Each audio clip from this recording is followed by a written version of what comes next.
Olá pessoal, nós vamos fazer uma live hoje sobre o direito do consumidor com o Dr. Maico Trindade. Assim que o Dr. Maico Trindade acessar, nós vamos fazer o convite para ele. Antes disso, eu quero abordar aqui sobre essa pandemia que está no país, sobre o coronavírus. Quero dizer que hoje, à tarde, nós temos mais de 70.796 casos. 4.592 óbitos. São números altos, né? Esses são dados de todo o país e que me chama a atenção dois estados que é preocupante. Amazonas está com 3.928 casos, com 320 óbitos. No Pará, tem 2.262 casos, com 122 óbitos. A Amazonas me chama e é mais preocupante, que está a 8,14%, ou seja, quase 10%, 3.928 para 320 óbitos. É um colapso, né, no Estado, no sistema de saúde. E esse colapso no sistema de saúde o cidadão precisa do atendimento hospitalar. Há necessidade, né, dos hospitais de campanha, mas para que tenha os hospitais de campanha é preciso ter profissionais, equipes médicas na área da saúde suficiente para atender. Ou seja, a cada leito de UTI são necessários em torno de 12 profissionais para dar o devido atendimento. O estado da Amazônia entrou num colapso. Então, esses dois estados é muito preocupante, né? Estou aguardando o Maico Trindade entrar, né? Já quero fazer aqui o registro, quem já está, o Tony Sec, a Cláudia, Michel, deixa eu ver quem mais aqui está, a Bruna, a Sandra, o Bit, e assim vou fazendo aqui o registro, aguardando o Dr. Maico entrar para que a gente possa falar de um tema importante que é do direito do consumidor. O direito do consumidor. E nós vamos abordar vários tópicos do direito do consumidor, do nosso dia a dia, que está, né, atendendo, que está do dia a dia do cidadão, as pessoas sendo lesadas até a respeito do seu direito do consumidor. Então eu quero fazer o convite ao Maico, que ele já... Só um pouquinho. Eu vou fazer o convite ao Maico. Já fiz o convite, já deve estar acessando aqui. Até que o Maico nos aceita, aqui eu vou... Olha lá. E aí, Maico? Salve, meu vereador. Tudo bom, Toninho? Tudo bem? Tudo bem? Tudo bom, graças a Deus. E contigo? Joia. Eu não sei, está dando uma microfonia, não sei se está muito alto o teu volume. Vamos dar uma baixadinha aqui para ver. Está. Melhorou aí um pouquinho, não? Ainda acho que está alto. Vamos ver com o pessoal, ver se o pessoal o que acha, se dá alguma microfonia. Não sei se é só no meu aqui. Bom, eu vou falando e a gente vamos vendo como é que... O Michael estava falando do cenário né? É um cenário hoje de certezas, né, causada pelo coronavírus. E é possível Aham. observar os aspectos sociais e econômicos que o cidadão estão suportando. E esses impactos do coronavírus nós vimos em vários setores, principalmente, né, no direito do consumidor. Eu quero que tu agora faça a tua apresentação. Assim que tu já te apresentar, eu já quero te já lançar um desses impactos que nós vimos bem no início do colapso do coronavírus, que era a questão da aviação. Pessoas que compraram passagens foram, não puderam fazer os seus voos, houve cancelamento das passagens, uns conseguiram fazer remarcar, outros não. Ou seja, muitos consumidores foram lesados a respeito dessas passagens. E aí tem pessoal que comenta que teriam um direito, um prazo, que foi estipulado um prazo de 12 meses, tá, para um reembolso, né, do valor relativo às passagens aéreas. Ou seja, o cidadão pagou à vista e as companhias vão fazer o reembolso, né, no prazo de 12 meses. Meu amigo, faça a sua apresentação e já larguei essa para ti aí. Tá bem, tá bem. Primeiro eu queria agradecer o convite do Toninho. Meu nome é Maicon Trindade, sou advogado, trabalho na área civil e consumerista também. Ao passo que temos esse estado de exceção, né, Toninho, que vivemos hoje, né? O direito, obviamente, não acompanhou esse estado, está buscando acompanhar ainda, né? Então,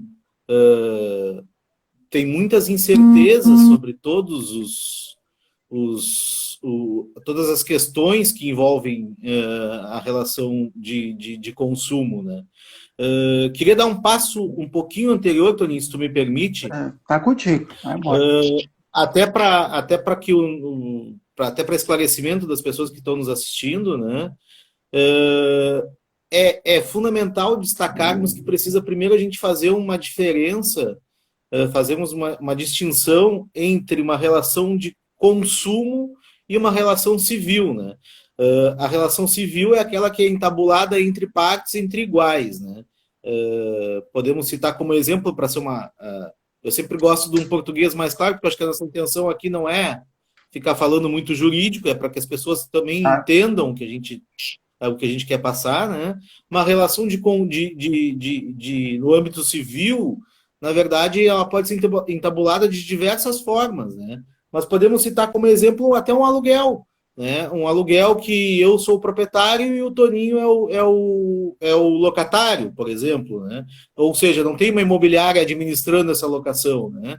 Isso é uma relação entre partes e entre iguais, né? Agora, quando se tem um profissional administrando essa locação, que tem um intermédio entre eu e o Toninho, passa a ser uma relação de consumo, né, acerca do locatário. É de fundamental importância a gente destacar isso, porque a gente vai conseguir compreender os princípios lá do Código de Defesa do Consumidor, que tanto, na verdade, nos afeta hoje, nesse momento de pandemia, né? Porque, na verdade, o nosso cotidiano é comprar, é vender, é fazer negócios, ir na padaria comprar um pão. São coisas simples que ali, na verdade, tu entabula, ainda que não de forma expressa, mas de forma verbal, tu entabula um negócio jurídico, né? Agora, entrando dentro da questão que o Toninho levantou ali, da questão da aviação, realmente é uma coisa muito complexa, né? E é uma coisa que as companhias estão querendo, na verdade, né? A gente fala em grandes companhias, né? estão querendo, na verdade, reparcelar ou remanejar. Inclusive, tem problemas, Toninho, disso. Eu até dei uma pesquisada sobre isso. Tem problemas disso quando as pessoas adquirem esses pacotes através de milhas de cartão, né? Que daí as companhias querem, inclusive, reverter essas milhas para o cartão, por vezes não revertem, querem apenas pagar a taxa de embarque que efetivamente não foi usado. E, no entanto, tanto no Código Civil quanto no CDC, hoje o direito não está preparado para enfrentar isso, né? Então, a regra, na verdade, a regra hoje é o bom senso, né? Senão vai acabar, infelizmente, entrando aí numa esfera judicial que não é o que a gente deseja, até porque acho que, na minha condição de advogado, sempre um pior acordo é melhor do que um bom litígio, digamos assim, né? Então a gente procura sempre tentar relacionar e relativizar as coisas, né? Mas é claro e notório que é fundamental que as companhias arquem com essas questões, até porque são partes mais fortes nesse elo, né? O consumidor é hiper vulnerável nessa questão, né? Muitas vezes se comprou essas... nem falo só de passagens, Antoninho, falo até de viagens com hotel e se programou e tal, e é uma programação que a gente sabe que às vezes as pessoas fazem a longo prazo para poder fazer isso, né? É preciso, na verdade, ter um pouco de bom senso das companhias, inclusive, né? Para que se possa conduzir para um caminho mais correto. A gente pesquisando exatamente sobre esse tema que tu propôs, foi exatamente um tema que eu até pesquisei hoje sobre isso, né? A gente não tem uma posição nem da OAB firmada sobre isso, né? A OAB trata que é bom senso, né? O problema do bom senso é que nem sempre as partes têm bom senso, né? Às vezes umas têm, outras não têm, né? Mas não tem, na verdade, no direito do consumidor, não tem uma regra específica que trate sobre isso nesse estado de exceção, né? Porque a gente está vivendo, na verdade, um estado de exceção. Certo. Maicon, o César fez uma pergunta aqui, se existe seção do direito hereditário. Para explicar para o César, nós estamos tratando aqui, nosso tema hoje é sobre o direito do consumidor. Do direito do hereditário. Podemos responder aí, não tem problema. Podemos responder, mas o direito hereditário, né? Se há seção de direito hereditário, há seção de direito hereditário. Tá? Um exemplo, quando há um inventário, né, um dos herdeiros pode fazer a cessão do direito para outro herdeiro, pode haver a transferência do direito, a cessão dos direitos hereditários. Então, inclusive para um terceiro. Ou inclusive para um terceiro. Né? Um terceiro pode adquirir, comprar os direitos hereditários daquele herdeiro. Eu não sei se conseguir resolver, mas pode fazer o questionamento aí, aproveitar aí também o Maicon aí, Maicon, mais algum, se quiser observar, fazer alguma observação nessa questão com o César, até para ele ter uma... Né? Nós estamos tratando do direito consumidor, mas a seção dos direitos hereditários. A seção... Desculpa, estou te interrompendo. A seção de direitos hereditários nada mais é do que um direito que tu tem sobre uma determinada propriedade, ou propriedades, ou valores, né, a serem inventariados, tu ceder esses direitos a título oneroso ou até gratuito, né, dependendo do caso, né, por instrumento público, que, na verdade, a pessoa que é a cedente, ela se desincumbe desse ônus de fazer o inventário, e quem comprou a cessão de direitos, o cessionário, na verdade, vai ter que promover essas averbações tanto no tabelionato, se preencher os pré-requisitos lá para poder fazer um inventário extrajudicial, né? E aí a gente pode até, numa live futura, entrar mais a fundo desses pré-requisitos, né? Ou então, se não preencher os pré-requisitos, se habilitar no processo de inventário, se é que ele já existe, né? Ou então até promover o próprio processo judicial de inventário em nome dos inventariantes. Não sei se é mais ou menos isso. Isso aí. Até entrou aí o Sérgio Cabral. Um abraço, Cabral. Obrigado pela participação aí. Grande abraço, Cabral. Está presente a amigo de Loris, longa data. a Michele, o Antônio Lozada, a Helena, Clarice, Jonathan, Roger Trindade, o Érico. Estamos com uma audiência qualificada. Pô, que beleza, né? Quero, dentro desse tema do direito do consumidor, falar sobre os planos de saúde. Plano de saúde. Nós temos visto aqui que os planos de saúde se deve ou não cobrir o atendimento necessário para os casos da Covid-19. Os pacientes que se encontram com a Covid-19. Com certeza, sim. Essa questão é até um pouco mais complexa, Toninho, do que a própria questão da aviação, né?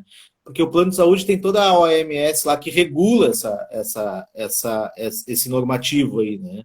E por se tratar de uma pandemia nova, por se tratar de um tratamento, digamos que ainda não existe, mas esperamos que em breve exista esse tratamento, ou uma vacina, ou um remédio, ou algo do tipo, né?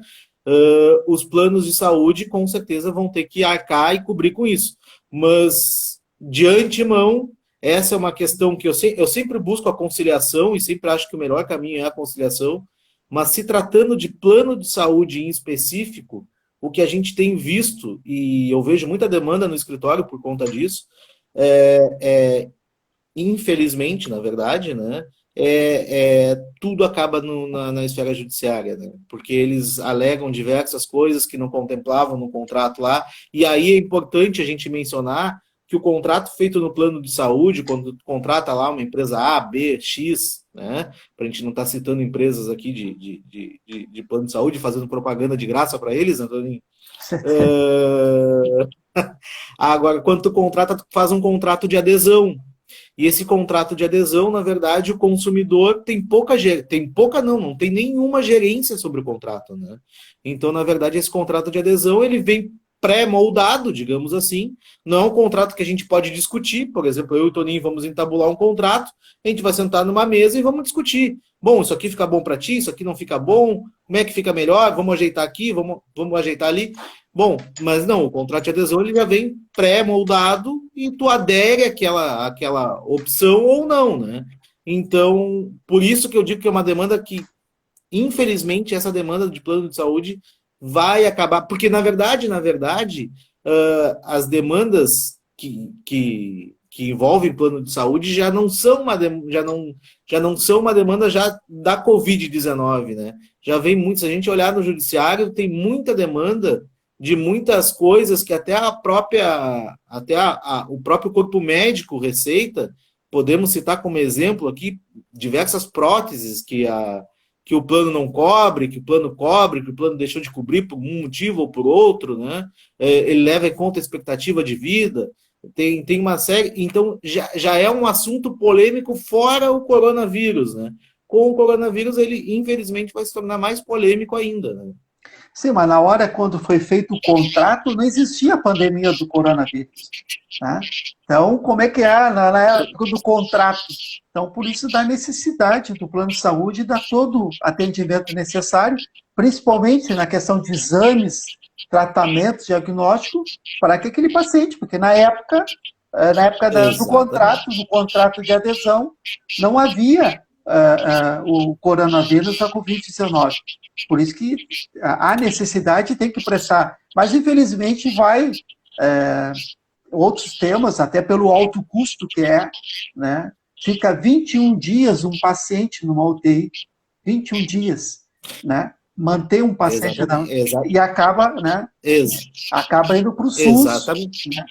E a gente vê agora da importância que é o SUS, que é o Estado, para dar o devido atendimento ao cidadão. Né?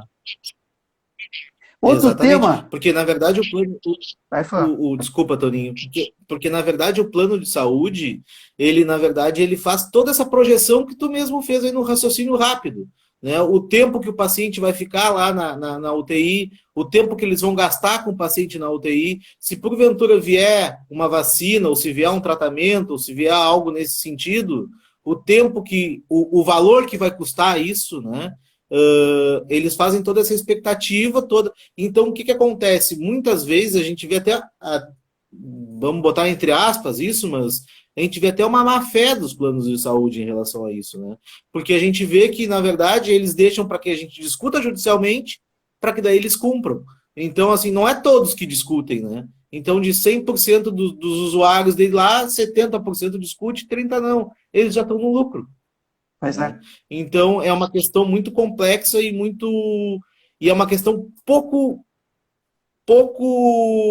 como eu vou te dizer isso ali, uma questão que é pouco relativizada dentro do direito, porque a gente não tem muito como negociar com alguém que não quer negociar com a gente. É um tema que vai acabar dos tribunais aí, no Poder Judiciário, que vai ter até sair uma normativa, até sair uma jurisprudência, né? Com certeza. Maicon, bem no início da pandemia, nós vimos que havia uma divulgação da propaganda, havia necessidade da utilização do álcool gel, né? Pessoal, todo mundo foram para as farmácias, foram para os supermercados, né? E não havia o álcool gel. Não havia. Foi bom todo mundo. E máscaras também. E quando chegaram o álcool gel no mercado, as universidades aí fabricando álcool gel para poder atender a demanda, até para os hospitais, para os locais de saúde, várias outras universidades, indústrias, fábricas, aí todo mundo se prontificando a produção de álcool gel para poder atender um mercado que não havia o produto necessário. Mas quando chegou o produto no mercado, o pessoal começou a reclamar, né, de um preço abusivo, né, do preço abusivo do álcool gel das máscaras. E estava vendo, todo mundo vendo que o consumidor sendo lesado por esse preço abusivo. Deixo contigo aí abordar um pouco sobre esse tema. Vamos lá. Em relação a esses cuidados preventivos que a gente tem que ter na Covid, muita gente se aproveitou no início da pandemia e ainda deve se aproveitar em outros lugares. Eu não tenho visto mais na nossa cidade esse tipo de aproveitamento, mas até gostaria de entrar num outro assunto contigo depois, Tony, se tu puder me lembrar, que a gente até depois desse aí é contigo. Uma ideia aí. O que eu não tenho visto mais, mas na verdade, o que acontece? O grande problema é que eu não gosto muito de falar em lei aqui, porque na verdade lei é um problema para o nosso público poder entender, mas só para a gente entender que o artigo 6º do Código do Consumidor diz o seguinte, no seu inciso 1º, ele tem como pilar fundamental a proteção da vida, da saúde e da segurança contra riscos provocados por práticas no fornecimento de produtos ou serviços considerados perigosos ou nocivos. Ou seja, o que a gente quer dizer com isso? Na verdade, quando a escassez do álcool, vamos botar o álcool gel, que acho que foi um dos piores problemas que a gente teve na cidade no início, né? A escassez do álcool gel, de um produto que estava todo mundo procurando, teve duas origens, na verdade, né? A primeira é que muita gente comprou desnecessariamente a mais do que deveria comprar também, né?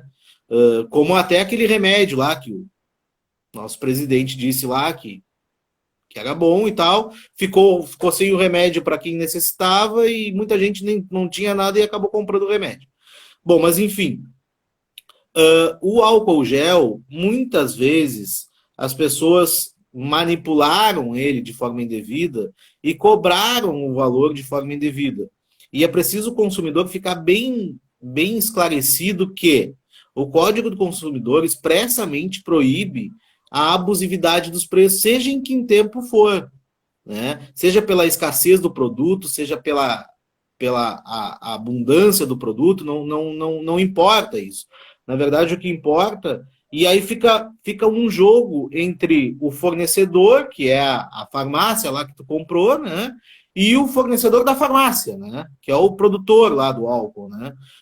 tem que ver aonde se está essa abusividade, e cabe lembrar também que o consumidor tem todo o direito de pedir as notas fiscais desse álcool, porque um álcool gel a gente vê praticado no mercado aí, um tubo, se eu não me engano, e até tu pode me corrigir, Toninho, se eu estiver errado, mas acho que é um tubo de 500 ml, alguma coisa desse tipo, faixa de 10, 12 reais, tu via no início da pandemia ser vendido a 30, a 40. Bom, alguém está ganhando nesse negócio. Quem é que está ganhando? Mas quem é que está ganhando, para mim, até não me importa muito. Me importa quem é que está perdendo. Né? Quem está perdendo, na verdade, é o consumidor. Né? E a gente tem que ir atrás de quem está ganhando, na verdade. Né? Para cobrar, ou seja, da farmácia, que está cobrando um valor maior, ou seja, do próprio fornecedor dele, que está cobrando um valor maior dos insumos. Né? E aí o consumidor não precisa efetuar a prova disso.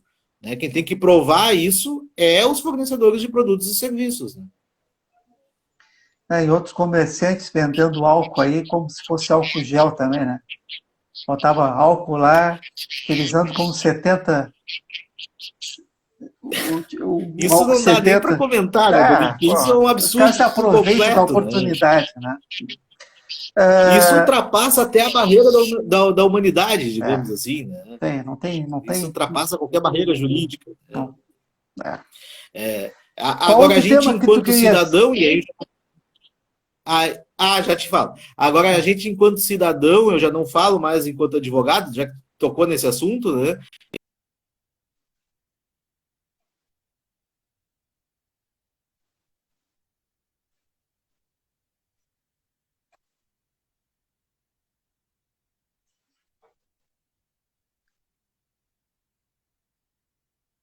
A higienização do produto, ele responde pela segurança do produto, ele responde pela validade do produto. Né? Então, na verdade, enquanto consumidor, na verdade, o que nos compete nesse momento é não comprarmos. Acho que até essa prática acho que não acontece mais em nossa cidade, pelo menos não tenho mais notícias, mas enquanto consumidor, a gente tem aqui agora, na minha humilde opinião, de cidadão, eu, pessoalmente, não vou lá no estabelecimento comprar nada. Pode até estar mais barato que em outro, eu não compro nada. Mas é uma posição mais de cidadão. O que eu queria te falar, Toninho, é que a gente tem visto que entre as coisas que nunca se fechou, por se tratar de um bem, de um fornecimento necessário para a população, foi o supermercado, né? Foi os mercados onde as pessoas podem comprar os seus mantimentos, né? E a gente vê que vários mercados diminuíram a sua capacidade laborativa, né? Tendo em vista a pandemia, principalmente no início, e na medida que o governo vai afrouxando essas regras do distanciamento, digamos assim, né? É óbvio que eles vão liberando mais e mais também, né?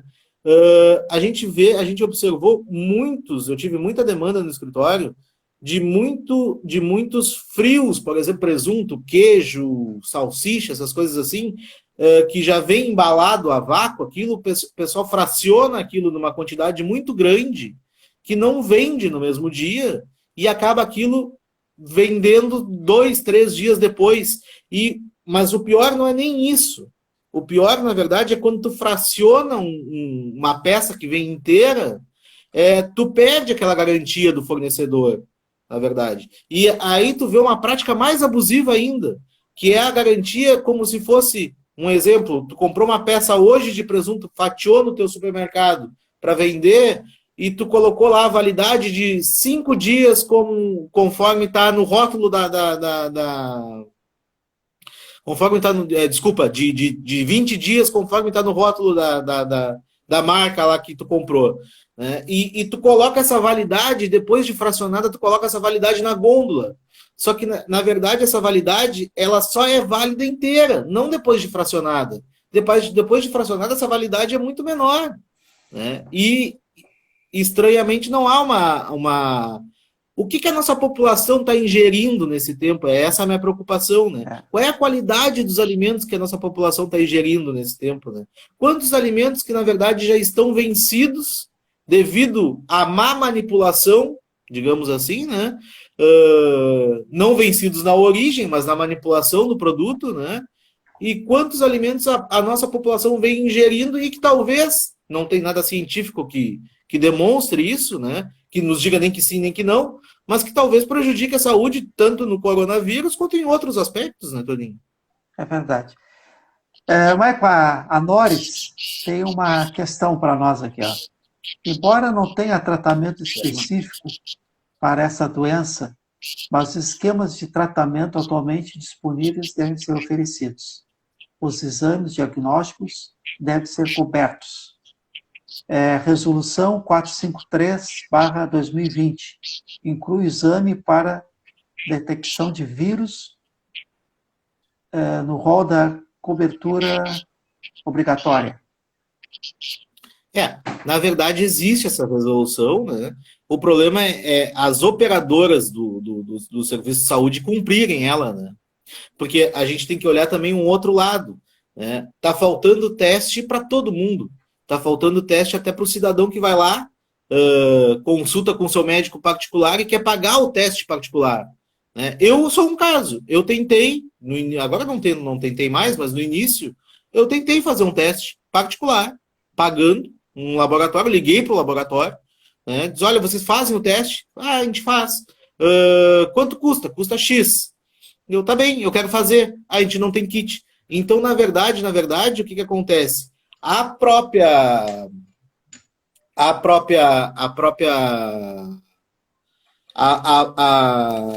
função da instituição ela vai, por sua vez, se esquivar por aí, pela falta de testes disponíveis. Eu não consegui comprar, eu não tenho. Então, essa resolução, na verdade, na prática, ela, infelizmente, não tem muito efeito, né? No qual deveria ter, né? O governo, infelizmente, eu não quero entrar muito nessa área política, porque essa área é tua, né, Toninho? Não é minha, né? Mas o governo deveria, de forma mais firme, digamos assim, né? Mas deveria aportar recursos nisso, né? Aportar recursos para que pudesse se manter essas coisas, né? A gente vê muita preocupação com a economia, que de fato é uma preocupação, e a gente vê esse absurdo desses R$600 aí mensais e tal, essa dificuldade do povo ter acesso a isso, né? Eu tenho muita demanda no escritório por conta disso, né? Até um assunto que eu nem trouxe aqui para a pauta, mas a gente vê que os critérios impostos pelo governo para as pessoas terem acesso a isso, tem alguns que beiram um absurdo. O cidadão não podia ter faturado, como eu não trouxe para cá, não sei de cabeça, mas não poderia ter faturado o ano passado de rendimentos tributáveis acima de 28 mil. Quer dizer o que? Esse cidadão, na verdade, 28 mil, tu divide por 12, é uma renda normal, não é uma renda que dá para o cara fazer uma reserva, né? E esse cara hoje não faz jus aos R$600, né? Então, é uma coisa que o governo relativizou isso, com a intenção, na minha opinião, e aí o Toninho está aí para me dizer melhor, né? Mas na minha opinião, com a intenção de diminuir o fluxo e diminuir a... Mas se não bastasse isso, as pessoas que são aprovadas, e hoje eu tive uma reclamação muito séria disso, uma pessoa de 70 anos me procurou, me falando que o cadastro dela foi aprovado, ela não tinha conta na Caixa Federal, ela fez aquele cadastro único, né? Aquela conta virtual, não sei exatamente como é que se diz isso, que gera uma senha para saque, né? E ela não conseguia sacar, ela ficou 4 horas numa fila quilométrica numa lotérica. Então é uma pessoa que já tem 70 anos de idade, que precisa dos R$600 para viver, e fica 4 horas numa fila, eu não sei, algo está errado, né? É verdade, são vários temas aí, as pessoas têm que ficar no isolamento, mas para ficar no isolamento tem que chegar a R$600 para as pessoas, mas não é chegar daqui a 15, 20, um mês, tem que chegar agora para as pessoas serem atendidas. Eu não sei como é que está a tua internet aí, acho que tem um probleminha na internet lá do Michael, quero fazer o registro da Simone, do professor Candiota, Deu uma cortada, Toninho, não consegui te escutar. Eu estou fazendo os registros aqui. O professor Candiota, a Karina, o Arthur, o Maurício. O professor Candiota fez um questionamento. Vê aqui, ó. Faltou orientação técnica clara para as pessoas verem a real utilidade do álcool gel, mas a ganância dos comerciantes impediu isto. Aí, Exatamente. Perfeito comentário. Tá, um comentário. Perfeito comentário. Perfeito. Porque, na verdade, as pessoas usaram de um bem de extrema necessidade naquela época, e ainda é agora, né? Mas eu me refiro mais a um tempo um pouco atrás, aqui, pelo menos na nossa cidade, porque a gente não vê mais acontecer isso. Inclusive, depois desse acontecimento de superfaturarem esse valor, digamos assim, né? Teve determinadas farmácias que lançaram a preço de custo e tal, como marketing disso, né? Mas, na verdade, eu acho o comentário daí do nosso professor aí muito, muito pertinente, na verdade. A Nores, também aqui, a questão da abusividade foi combatida com mérito pelo Procon Pelotas, desde o início da pandemia. Em outras cidades, o problema ainda persiste. Então, outra informação. Exatamente. Exatamente, isso é uma verdade. O nosso PROCON aqui ele é muito atuante nisso, né? Ele atua, fiscaliza, ele exerce uma função que, na verdade, todos deveriam exercer, né? Todos os PROCONs de todas as cidades deveriam exercer, mas aqui na nossa cidade ele é muito atuante. Talvez até por conta disso que a gente não consegue mais verificar essas abusividades. Mas ainda persiste essa questão, e aí volta num tema anterior, ainda persiste essa questão de muito fracionamento de produtos que são, na verdade, são depois de fracionados, a validade são muito curta. Isso é uma coisa que o consumidor tem que ter muito cuidado. Quero fazer o registro aqui também da Lilian, do Luciano, estão nos acompanhando. Obrigado aí pela presença. Eu tenho feito várias lives de diversos temas. E a próxima quinta-feira eu vou falar sobre economia. Então já estou fazendo um convite a todos aí para prestigiar nossa live sobre economia. Mudando um pouquinho agora a questão do... Quer dar um pitaco aí de economia também? Quero pular um pouquinho a respeito, sair do álcool gel, a respeito dos cursos das escolas, das faculdades, né? Estão suspensas as atividades e os cursos. Né? Então, muitos orientados a orientar a ministrar conteúdos pedagógicos definidos pela legislação por outros meios, formas online, né? E não presencial. Mas tem escolas, faculdades, cursos que não tem como ser forma online, uma faculdade de medicina online, não tem como. O nosso direito? Né? Direito, né? Há necessidade. E muitos também, muitas escolas, cursos, são escolas particulares, né? E os pais estão pagando. Também há um compromisso da escola para a manutenção de toda a estrutura da escola, profissionais, professores, mas essa pandemia pode se perdurar, né? Pode se perdurar, e a tendência é que ela vá se estender até a questão sempre digo, do pessoal para ficar em casa, do achatamento, fazer o achatamento da curva, o achatamento vai se estender, né? Enquanto não houver uma vacina, e essa vacina provavelmente leva um ano, que chegue no ano que vem, até vacinar toda a população, mas é um problema que está presente, que é a respeito dos cursos particulares. O que tu tens a abordar sobre esse tema? Bem complexo, né, Toninho? Porque nós Só te trago dentro coisas de complexas, não é nada fácil. Não, tá bem, tá bem, tá bem. Dentro de escolas e universidades, a gente tem que separar por faixas etárias, na verdade, né? E eu vejo que tá. Até foi uma pergunta boa que tu me fez, porque hoje eu conversando com um amigo que trabalha numa escola particular da cidade aqui, ele me disse que teve, só na escola que ele trabalha, mais de 100 desistências de matrícula, né? Isso é um volume grande para qualquer instituição, né? Agora, há que separar essa questão das aulas online, né? Porque a gente comentou aqui que determinados cursos não é possível fazer, né? Mas até em medicina estão fazendo isso agora, estão fazendo provas online em medicina agora. Mas tudo bem, mas não vamos nem entrar dentro desse mérito. Mas eu pego assim o principal mérito que eu vejo.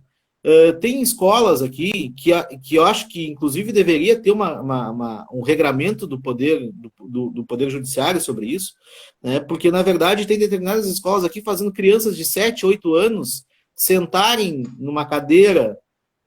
Quem é pai, quem é mãe, sabe muito bem que isso não é possível. Sentarem numa cadeira das 2 da tarde às 6 da tarde, desenvolvendo atividades online. Isso não é possível. Não é possível. A instituição faz, na verdade, para dizer que está prestando o serviço. Mas, na verdade, ela está prestando um desserviço.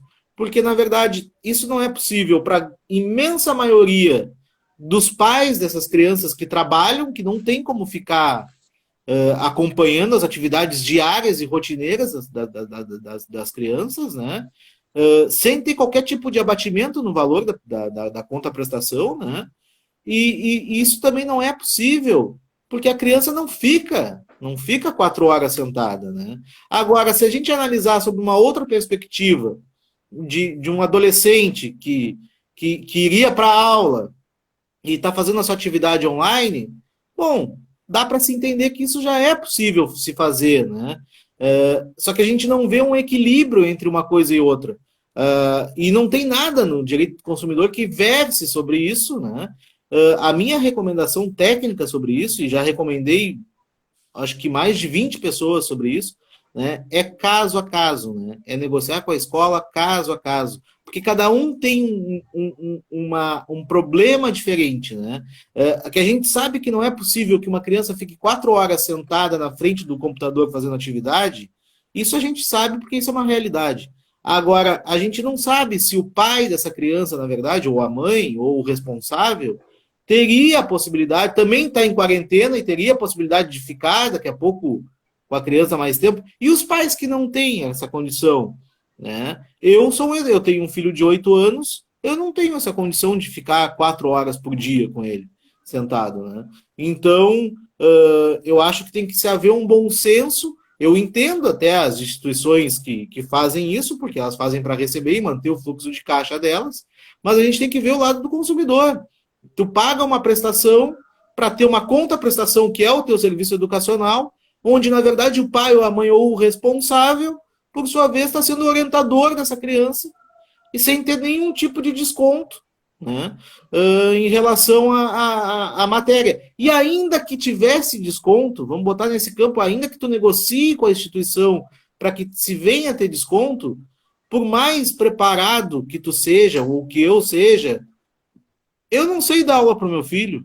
Eu não sei, meu filho tem 8 anos, está na 3ª série, tem coisas que eu não sei, não me lembro mais. Eu sou um bom advogado, ou um advogado, vamos dizer assim, né? Porque bom fica a meu critério, né? Mas eu sou só um advogado, eu não me lembro, tem coisas que eu não me lembro mais. Eu tenho que sentar e olhar. Agora a professora não, a professora está lá para fazer isso, né? Então, na verdade, isso é um problemão que tu tem que discutir caso a caso. E eu acho que as instituições, ao que me parece, as instituições são as que mais têm a perder.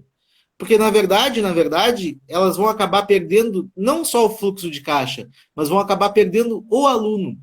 Então, porque daqui a pouco tanto vai, que tu vai acabar perdendo o aluno, porque o pai não vai aguentar e vai mandar para outro, vai colocar em outra escola, pagando até talvez mais caro, mas em outra escola que dê uma atenção e que faça algo diferente, de acordo com a realidade de cada família, né?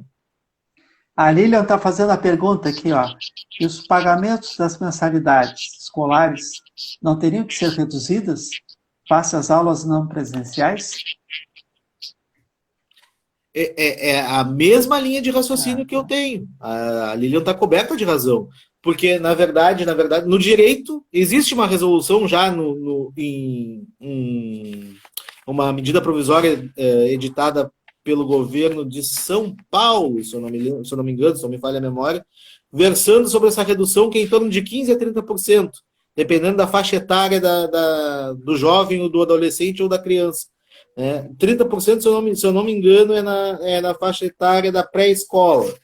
Eu até tinha anotado aqui para nós. Parece que o Estado de São Paulo, eles fizeram uma cartilha sobre o direito do consumidor e a Covid, tratando todos esses assuntos que nós abordamos aqui, Maico. Então, às vezes as pessoas, nós temos que buscar também essas informações e trata desses temas, principalmente das escolas. Eu fico imaginando as crianças, 3, 4 aninhos. Olha aqui, Toninho, só para te ver.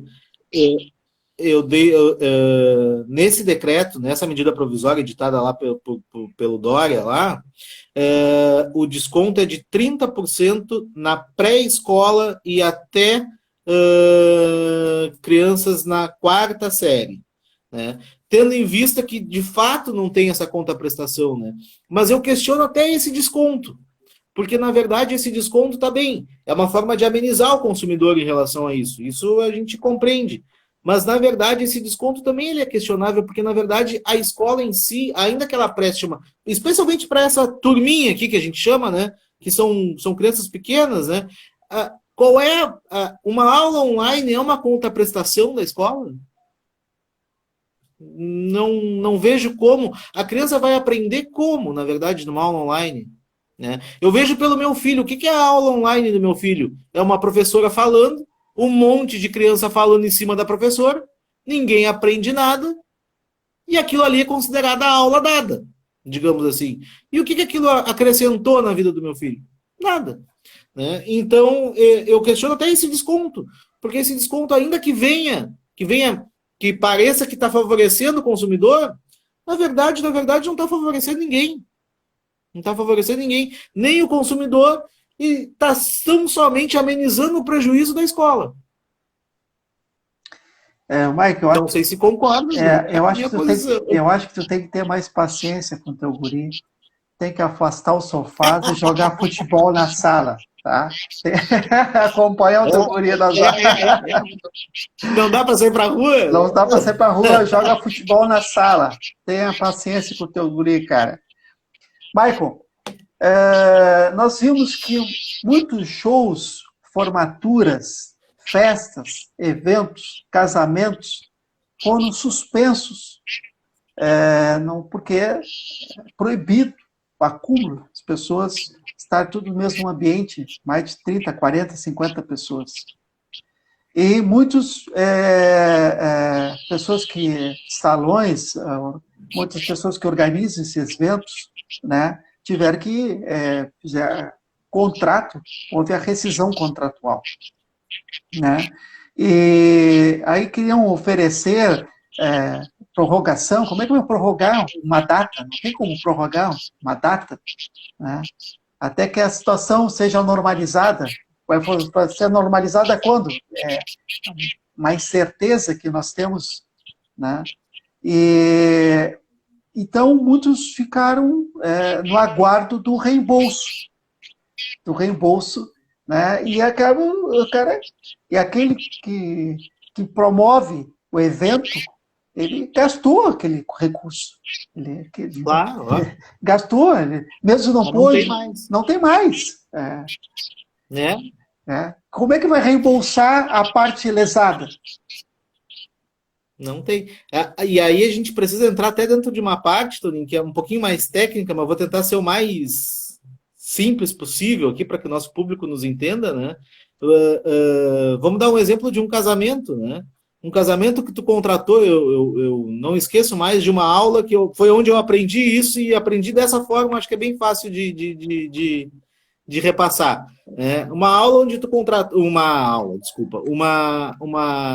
casamento onde tu contratou o show da Ivete Sangalo para aquela data. E a Ivete Sangalo só tem aquele dia para fazer aquele show. Não tem outro dia. Não tem. Pode não ter coronavírus, não tem problema nenhum, ela não tem outro dia. Bom, a Ivete Sangalo vai lá e desmarca o show nos 45 do segundo tempo, para dizer que a gente não falou nada em futebol. Desmarca o show.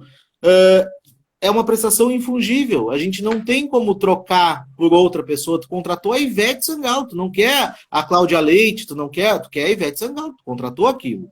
Então, na verdade, é o que está acontecendo agora. Só que agora tem uma excludente de licitude aí, digamos assim, né? Porque agora, na verdade, não é que as pessoas também não queiram prestar o serviço. Na verdade, é que as pessoas também não podem prestar o serviço, né?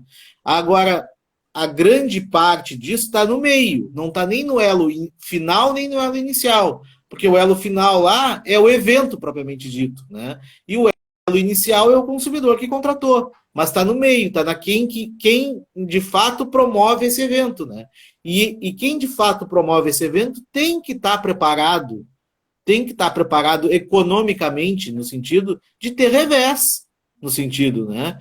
A gente teve um caso agora há pouco tempo, que eu te confesso que não sou muito ligado a isso, mas e foi bem em seguida que começou a pandemia, que era um show, se eu não me engano, do Metallica, né? Não me lembro se era na Arena ou no Beira-Rio, em algum lugar assim, e que foram devolvidos todos o valor dos ingressos e tal. O problema é que a gente está falando, na verdade, daqueles pequenos, né? Daquela pequena organizadora de festa, daquela pequena organizadora de formatura, né? Esses sim recebem e o dinheiro vai, como diz o outro, né? E quando o dinheiro foi, infelizmente o que vai nos restar é uma ação judicial, porque não vai nos restar ou um bom senso ou um acordo entre as partes para que devolvam pelo menos parcelado, né?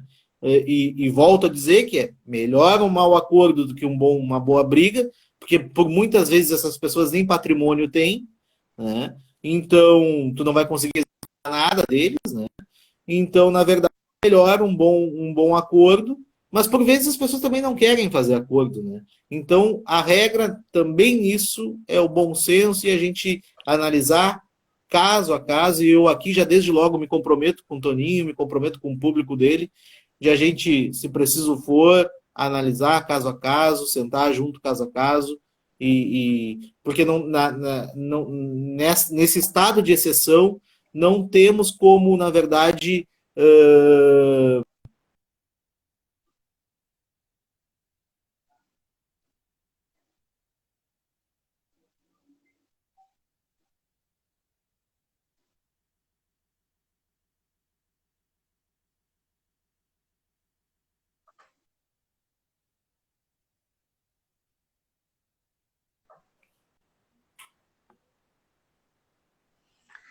Michael, como é que está o funcionamento do fórum para as questões das liminares nesse período?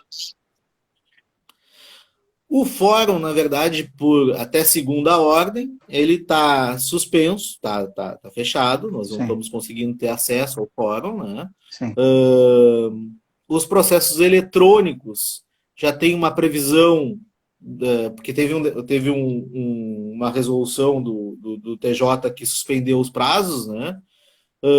Nos processos eletrônicos já tem uma resolução para que o dia 5, se eu não me engano é 5, acho que é 5 sim, 5 de maio já voltem os prazos processuais eletrônicos, e até segunda ordem, no dia 15 de maio, voltem os prazos dos processos físicos.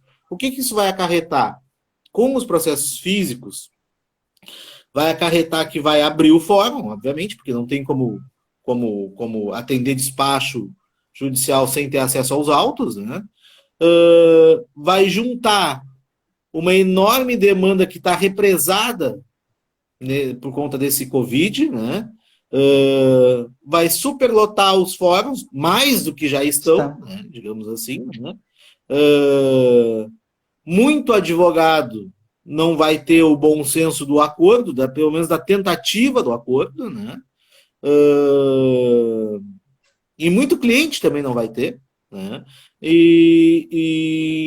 e vai ser um problema, assim, quando liberar os prazos. Assim, eu vejo como um problema, até para mim, na minha profissão. Eu vejo como um problema, porque os meus processos também não vão andar na velocidade. Nunca, não dá para dizer que andaram rápido, porque processo físico não anda rápido mesmo. Mas os processos que eu tenho no escritório, que nós temos, não vão andar nem na velocidade que se andava antes da pandemia, né? Porque vai ter uma enxurrada de processo novo, né? Então as pautas todas vão ficar superlotadas, vai ser o que vai acontecer com... E a gente não vê uma normalidade assim a curto prazo sobre isso, né? Certo. Uma que o fórum vai voltar com atendimento reduzido também, né? Se voltar, né? Pessoal a mais de 60 anos, uma série de restrições. Exatamente. Michael, nós temos uns 8 minutos antes do término da nossa live. Live boa, passa rápido. Rapidinho. A Noris tem participado bastante. Obrigado, Noris. E ela tem mais uma questão aqui, ó. Obrigado, a medida provisória publicada dia 8 de abril dispensou as empresas de turismo, cultura e estabelecimentos comerciais de fazerem reembolso imediato de serviços cancelados por conta da pandemia. Uma informação... Mas aí... tem outra questão dela aqui, ó. A população deve sim procurar seus direitos. Informações através dos órgãos públicos oficiais é fundamental. Aí.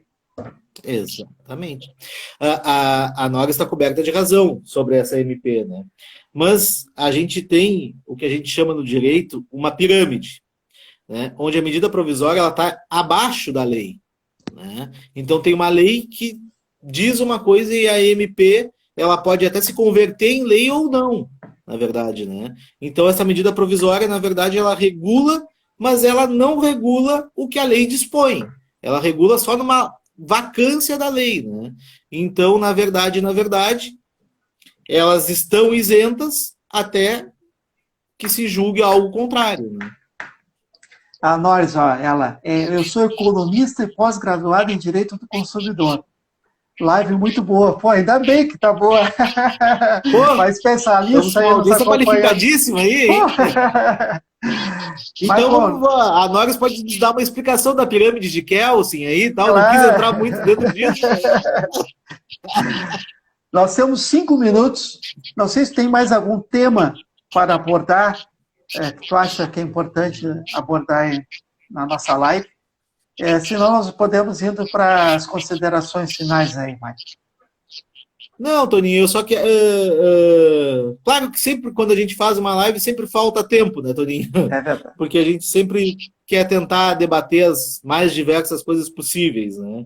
Eu quero me colocar à disposição do teu público, de qualquer um, para eventuais dúvidas. Nesse tempo, é um tempo que a gente, na minha opinião, a gente não deve visar somente o dinheiro, deve visar principalmente a informação, e a informação de qualidade, né? Porque tem muita informação desencontrada, muita gente que fala o que não sabe, a gente tem que ter muito cuidado com isso, atentar ao consumidor quanto aos seus direitos, principalmente quanto aos produtos que ele está consumindo, e quanto aos serviços que ele está contratando nessa fase de pandemia, né? E cuidar muito com a questão dos preços, da abusividade.